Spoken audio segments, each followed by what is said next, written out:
Lamine Monument Cissé. Là, je ne suis pas d'accord. C'est votre droit. Non, pas que c'est mon droit, mais c'est important que j'apporte cette précision pour permettre aux auditeurs de comprendre. Alors, ils n'ont pas compris ce que moi j'ai dit. Non, ils ont compris, ils ont bien compris. Allez-y, quelle est cette précision? Je vais un peu éclairer leur lanterne par rapport à un certain nombre de choses qui ont été avancées par vous. Alors maintenant, par rapport à la personnalité forte de Charles Wright, il est de nature une personnalité forte, ça c'est une réalité. Et je suis d'accord que ses collaborateurs directs qui sont ses collaborateurs au département, il fait excessivement, il en fait de trop. Et parce que c'est Charles Wright qui communique, c'est Charles Wright, le porte-parole du ministère est là par la forme, c'est Charles Wright qui joue ce rôle-là, c'est Charles Wright qui joue le rôle de chargé de communication, c'est Charles Wright. Mais par rapport à ses collaborateurs Finalement, vous êtes d'accord avec ça? Non, je dis ses collaborateurs directs au département. Mais par rapport au travail de la justice, prenons le cas du procureur général. Charles, il a été procureur général avant d'être ministre de la Justice. Quand il était procureur général, il faisait, et ça on l'a dit, on dit qu'il le fait abusivement, mais il le faisait. Et il est devenu ministre de la République, ce qu'il fait les injonctions, et vous l'avez dit ici la fois passée, que c'est vrai qu'on peut reprocher à Charles Wright d'user de ces injonctions, mais la loi lui reconnaît de prendre des injonctions à des fins de poursuite, demander au procureur d'ouvrir des informations. On dit qu'il peut le faire. C'est ce qu'il fait peut-être, il le fait abusivement comme il le faisait quand il était procureur général. Mais le procureur général, dites-moi, est-ce qu'il a été empêché, lui, d'agir? On a vu ici, quand il s'est passé beaucoup de choses. Il a fallu que le ministre annonce que le procureur, des informations judiciaires vont être ouvertes et des enquêtes vont être ouvertes pour que le procureur général, lui, sorte à la télé ou fasse un communiqué pour marquer son existence. Et ça, ce n'est pas... Il est aussi arrivé que le procureur général fasse une injonction et qu'ensuite Charles en fasse encore sur le même dossier. Particulièrement d'un dossier comme celui-là. C'est aussi arrivé, c'est un signal. Non, Charles en a fait.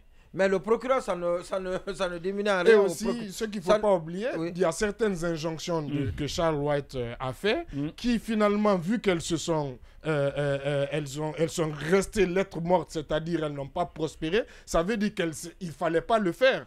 Donc ce n'est pas parce que le procureur général ne fait pas d'injonction aussi qu'on peut lui reprocher une inaction. Parce que peut-être il ne fait pas d'injonction parce qu'il n'a pas cette volonté politique de faire du bruit, par exemple. Ça aussi, c'est bien possible. Et le bruit ne fait pas toujours l'efficacité. Moi, absolument pas. C'est moins l'omniprésence de Charles dans les médias, parce que tout ça, c'est de l'affichage.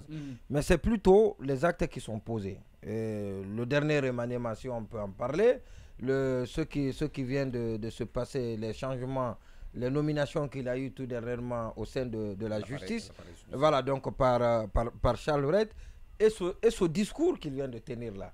Et ce discours à la CRIEF, mais sans doute c'est le résultat de Charles Wright lui-même. Il oublie que l'une de ses principales missions, c'est assurer le bon fonctionnement de la CRIEF. La CRIEF est quelque chose qui relève de lui, c'est une structure qui relève de lui, qu'il a façonné à sa manière, et parce qu'il y a eu des changements qu'il a eu tout dernièrement. Donc s'il y a un problème, c'est lui le premier responsable. Depuis qu'il est ministre Charles Wright, il y a eu des remaniements, il y a eu des changements au sein de la CRIEF. Pas dans la structure, mais plutôt au niveau des hommes. Et donc c'est certainement la deuxième fois au niveau de la CRIEF. Alors si ça n'a pas fonctionné, malgré tout ce qu'il a fait, et malgré sa présence, son omniprésence plutôt, et ça veut dire qu'il s'est passé quelque chose. Et j'ai même envie de dire que ce passage avec Charles Wright, avec cette sortie.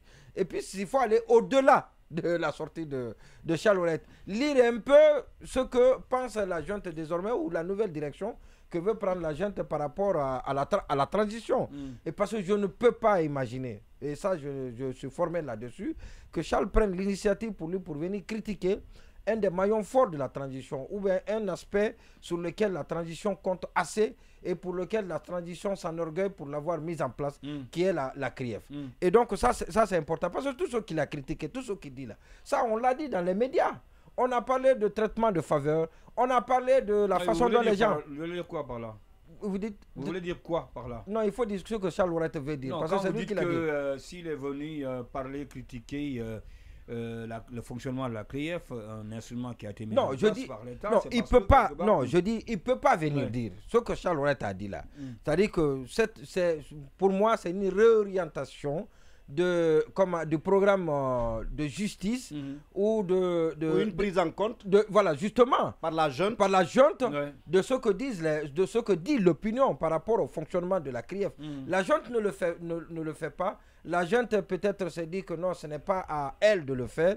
Et donc on a mis les mots dans la bouche de Charles Laurent, celui donc ça veut dire qui que ça a vient même pas forcément de lui, c'est venu de l'autre côté. Non, je dis, ça peut être ça. Oui. Parce que je ne peux pas imaginer. Charles est en train de critiquer son travail. Oui. C'est une autocritique. Oui. On lui a dit, viens, est-ce que c'est possible publiquement de venir s'autocritiquer? Peut-être qu'avec ça, tout est possible. C'est pas évident. Mais jusqu'à ce niveau, c'est encore moins évident. Oui. Alors, c'est que la remarque lui a été faite et on lui a dit de profiter de cette occasion pour venir faire la remarque, de venir critiquer lui-même sa gestion, lui-même son leadership, lui-même son management lié au fonctionnement de la CRIEF. Et parce que la dernière nomination qu'il a eue là, par rapport au niveau de la CRIEF, mais je ne crois pas que cela puisse favoriser la diligence des dossiers qui étaient certains dossiers qui étaient déjà arrivés à son terme. On va en parler tout à l'heure. Voilà, on va en parler tout à l'heure concernant cette critique-là,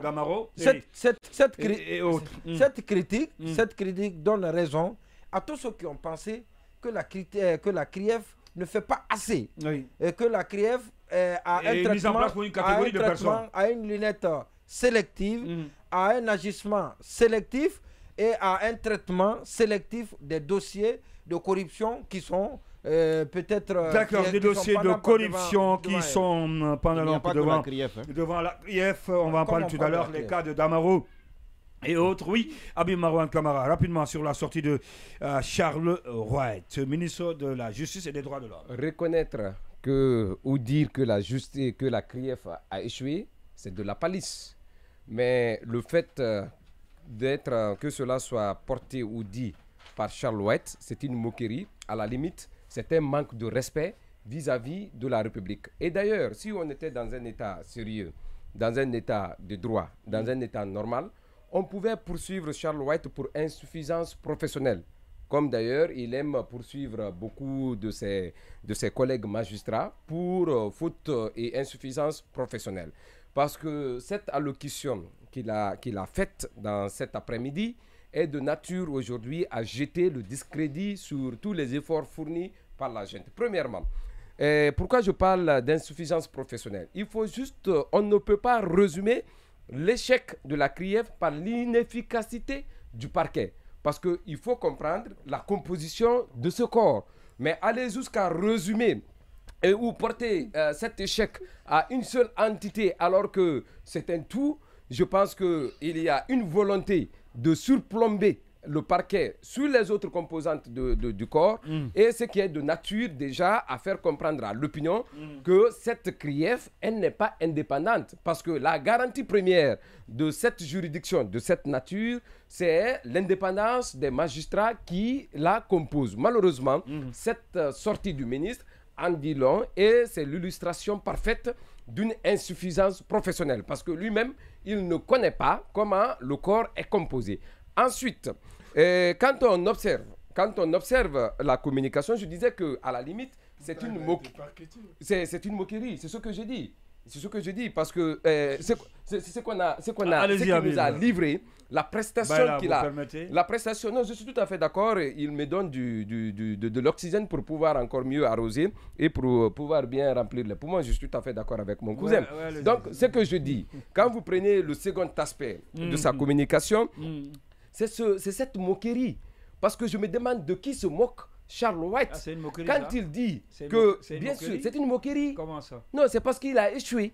Il se moque désormais de ceux qui, aujourd'hui, ont fondé leur espoir sur... pour lui, il est en train de bien faire. Hein? Non, il ne fait pas bien. Ces critiques-là sont fondées pour lui. Oui, c'est parce que c'est la démarche de l'ignorance. Parce que quand on pense pouvoir bien faire ou vouloir bien faire, alors qu'on sait qu'on fait très mal, c'est que c'est la posture de l'ignorance qu'il a adoptée, malheureusement. C'est ce qu'il incarne depuis toujours, au-delà de ses agitations habituelles ou des tintamars qui lui sont propres. Charles White n'est pas ce ministre quand même qui peut aujourd'hui permettre à cette justice de redorer son blason et de retrouver, comment on appelle, tout ce que le peuple attend d'elle. Malheureusement, je plains le colonel qui a pêché en nommant Charles White, à cette fonction. Donc c'était une erreur de choix. On l'a toujours dit, on l'a toujours rappelé. Donc c'est un problème.